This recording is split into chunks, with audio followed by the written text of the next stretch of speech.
ఈరోజు తెలంగాణ జాతిపిత మన కేసీఆర్ గారి ఆదేశాల మేరకు 26 సంవత్సరాలు పూర్తి చేసుకున్న సందర్భంగా ప్రతి కాలనీలో కానీ మన తెలంగాణ మొత్తం జిల్లాలో ఈరోజు బస్తీన మన జెండా ఆవిష్కరణ పెట్టాలని చెప్పడం కోరడం జరిగింది.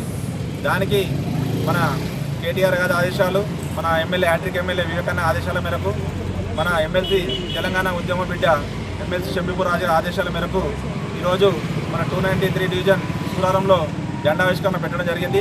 దీనికి ఇక్కడ మా కాలనీలో ఉన్నటువంటి మహిళలు కానీ మా అన్నదమ్ములుగా ఉన్న అందరం సోదరులు అందరం కలిసి ఇక్కడ జెండా ఆవిష్కరణ చేయడం జరుగుతుంది. దీనికి ఎందుకంటే తెలంగాణ వచ్చిందే కేసీఆర్ గారి ఆదేశాల మేరకు. ఆ రోజు కేసీఆర్ ఉద్యమం చేసిండు. దానికి కాంగ్రెస్ బీజేపీ ఈయన చేసే బలిదానాలు అవుతారు తెలంగాణలో బిడ్డలని చెప్పి దానికి గమనించి ఆ రోజు తెలంగాణ ఇవ్వడం జరిగింది. ఇచ్చిన తెలంగాణను వేరే వాళ్ళ చేతిలో పెడితే మళ్ళీ సర్వనాశనం అవుతుందని చెప్పి ఆ రోజు కేసీఆర్ గారు వేరే వాళ్ళు ఉంటే మనకు ఇబ్బంది వస్తుంది, మనం ఏం చేయలేం కాబట్టి నేనే ముఖ్యమంత్రి ఉంటే ఆ రోజు కరెంటు కానీ ఈరోజు మాంజీరా వాటర్ వస్తున్నాయి అంటే మన మొత్తం తెలంగాణలో వాటర్ కానీ డ్రైనేజ్ ప్రాబ్లం కానీ కరెంటు కానీ ఏది అయినా మొత్తం కేసీఆర్ పుణ్యమని చెప్పి చెప్పుకోవచ్చు. ఈ గవర్నమెంట్ వచ్చి 2.5 సంవత్సరాలు అయింది. మహిళలకు 2500 ఇస్తామన్నారు, పెళ్లి చేస్తే తులం బంగారం ఇస్తాం 1,00,000 ఇస్తామన్నారు, పింఛన్లు 4,000 చేస్తాం 6,000 చేస్తామన్నారు.